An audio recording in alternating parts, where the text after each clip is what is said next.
Hello, I'm Ken Johnson, and welcome to the New Hope Reads ministry. We hope you will visit daily as we read from the Chronological Bible.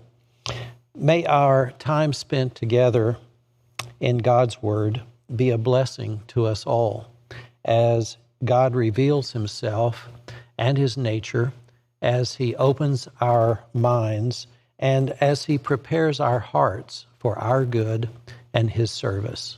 Again, thank you for joining us.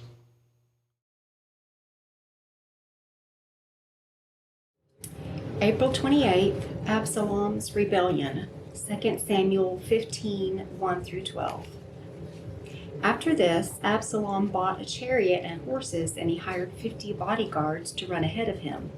He got up early every morning and went out the gate of the city.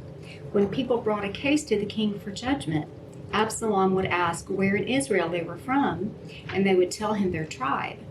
Then Absalom would say, "You've really got a strong case here. It's too bad the king doesn't have anyone to hear it. I wish I were the judge. Then everyone could bring their cases to me for judgment, and I would give them justice." When people tried to bow before him, Absalom wouldn't let them. Instead, he took them by the hand and kissed them. Absalom did this with everyone who came to the king for judgment, and so he stole the hearts of all the people of Israel. After 4 years, Absalom said to the king, "Let me go to Hebron to offer a sacrifice to the Lord and fulfill a vow I made to him. For while your servant was at Geshur in Aram, I promised to sacrifice to the Lord in Hebron if he would bring me back to Jerusalem." "All right," the king told him, "go and fulfill your vow." So Absalom went to Hebron, but while he was there, he sent secret messengers to all the tribes in Israel to stir up a rebellion against the king. "As soon as you hear the ram's horn," his message read, "you are to say, 'Absalom has been crowned king in Hebron.'" He took 200 men from Jerusalem with him as guests, but they knew nothing of his intentions. While Absalom was offering the sacrifices, he sent for Ahithophel, one of David's counselors who lived in Gilo. Soon many others also joined Absalom, and the conspiracy gained momentum. David escapes from Jerusalem, 2 Samuel 15, 13 through 37. A messenger soon arrived in Jerusalem to tell David, "All Israel has joined Absalom in a conspiracy against you." "Then we must flee at once, or it will be too late," David urged his men. "Hurry! If we get out of the city before Absalom arrives, both we and the city of Jerusalem will be spared from disaster."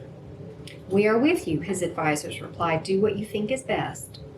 So the king and all his household set out at once. He left no one behind except 10 of his concubines to look after the palace.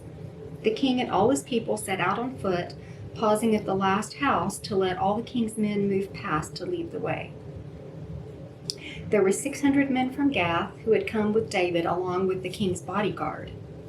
Then the king turned and said to Ittai, a leader of the men from Gath, "Why are you coming with us? Go on back to King Absalom, for you are a guest in Israel, a foreigner in exile. You arrived only recently, and should I force you today to wander with us? I don't even know where we will go. Go on back and take your kinsman with you, and may the Lord show you his unfailing love and faithfulness." But Ittai said to the king, "I vow by the Lord and by your own life that I will go wherever my lord the king goes, no matter what happens, whether it means life or death." David replied, "All right, come with us." So Ittai and all his men and their families went along. Everyone cried loudly as the king and his followers passed by. They crossed the Kidron Valley and then went out toward the wilderness. Zadok and all of the Levites also came along carrying the Ark of the Covenant of God. They set down the Ark of God, and Abiathar offered sacrifices until everyone had passed out of the city. Then the king instructed Zadok to take the Ark of God back into the city. "If the Lord sees fit," David said, "he will bring me back to see the Ark and the tabernacle again. But if he's through with me, then let him do what seems best to him." The king also told Zadok the priest, "Look, here's my plan. You and Abiathar should return quietly to the city with your son Ahimaaz and Abiathar's son Jonathan. I will stop at the shallows of the Jordan River and wait there for a report from you." So Zadok and Abiathar took the ark of God back to the city and stayed there. David walked up the road to the Mount of Olives, weeping as he went. His head was covered, and his feet were bare as a sign of mourning. And the people who were with him covered their heads and wept as they climbed the hill. When someone told David that his advisor Ahithophel was now backing Absalom, David prayed, "O Lord, let Ahithophel give Absalom foolish advice." When David reached the summit of the Mount of Olives, where people worshipped God, Hushai the Archite was waiting there for him. Hushai had torn his clothing and put dirt on his head as a sign of mourning. But David told him, "If you go with me, you will only be a burden. Return to Jerusalem and tell Absalom, 'I will now be your advisor, O king, just as I was your father's advisor in the past.' Then you can frustrate and counter Ahithophel's advice. Zadok and Abiathar the priests will be there. Tell them about the plans being made in the king's palace, and they will send their sons, Ahimaaz and Jonathan, to tell me what's going on." So David's friend Hushai returned to Jerusalem, getting there just as Absalom arrived. David and Ziba, 2 Samuel 16, 1-4. When David had gone a little beyond the summit of the Mount of Olives, Ziba, the servant of Mephibosheth, was waiting there for him. He had 2 donkeys loaded with 200 loaves of bread, 100 clusters of raisins, 100 bunches of summer fruit, and a wineskin full of wine. "What are these for?" the king asked Ziba. Ziba replied, "The donkeys are for the king's people to ride on, and the bread and summer fruit are for the young men to eat. The wine is for those who become exhausted in the wilderness."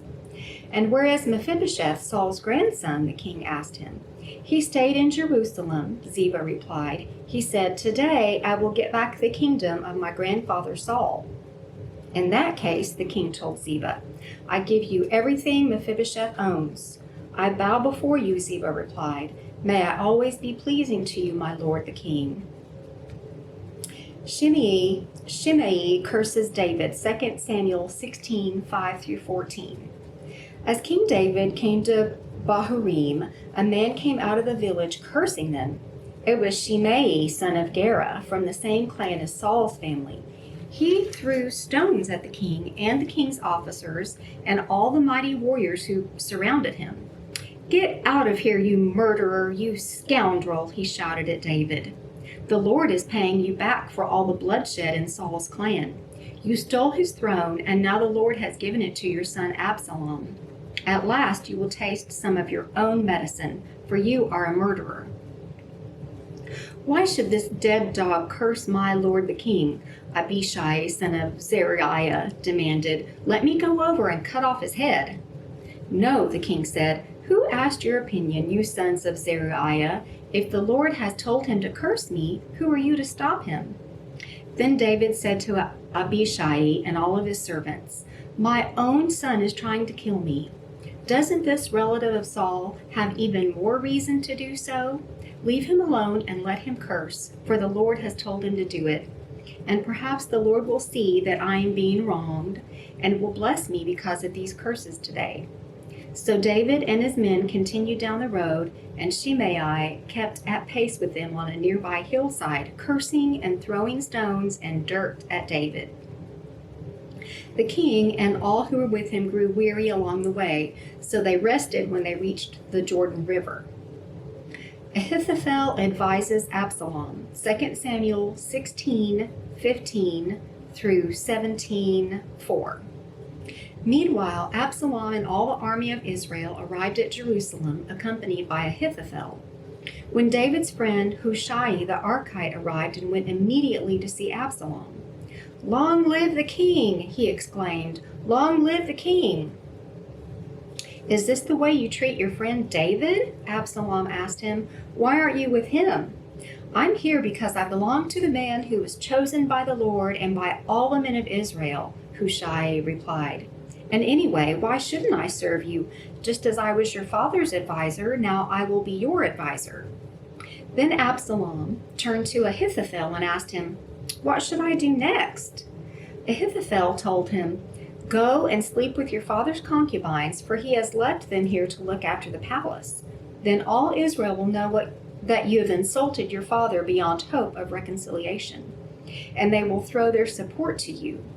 So they set up a tent on the palace roof where everyone could see it, and Absalom went in and had sex with his father's concubines. Absalom followed Ahithophel's advice, just as David had done.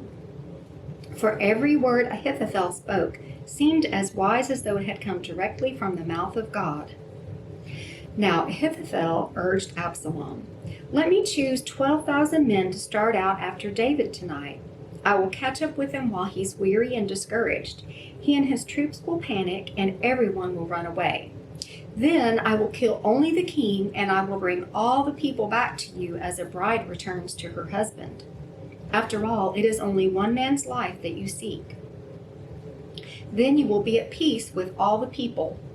This plan seemed good to Absalom and to all the elders of Israel. Hushai counters Ahithophel's advice. 2 Samuel 17:5-14. But then Absalom said, "Bring in Hushai the Archite. Let's see what he thinks about this." When Hushai arrived, Absalom told him what Ahithophel had said. Then he asked, "What's your opinion? Should we follow Ahithophel's advice? If not, what do you suggest?" "Well," Hushai replied to Absalom, "this time Ahithophel has made a mistake.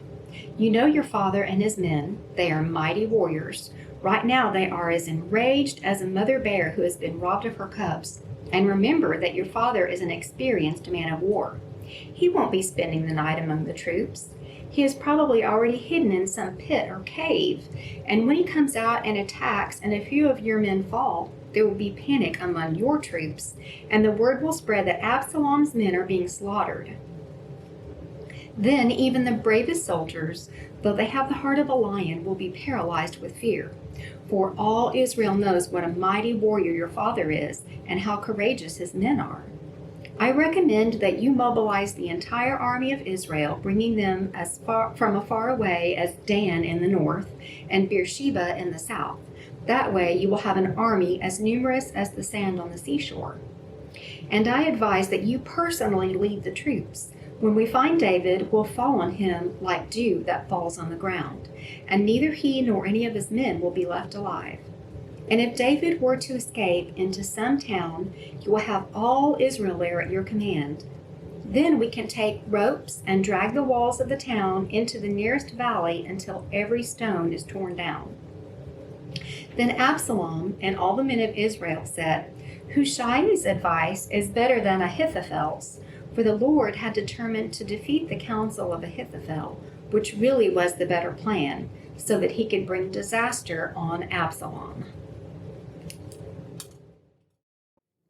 Hi there, and welcome to New Hope Reads. I'm Mark Ruff, and we are delighted that you've joined us to share in the reading of God's Word. It's very important that we share this together and be in God's Word daily. And by the way, we'd like to invite you to join us here at New Hope Church of Christ anytime you get a chance. Sunday mornings, we have classes at 9:30. We have worship at 10:30, and you can join us live or online. Have a blessed day.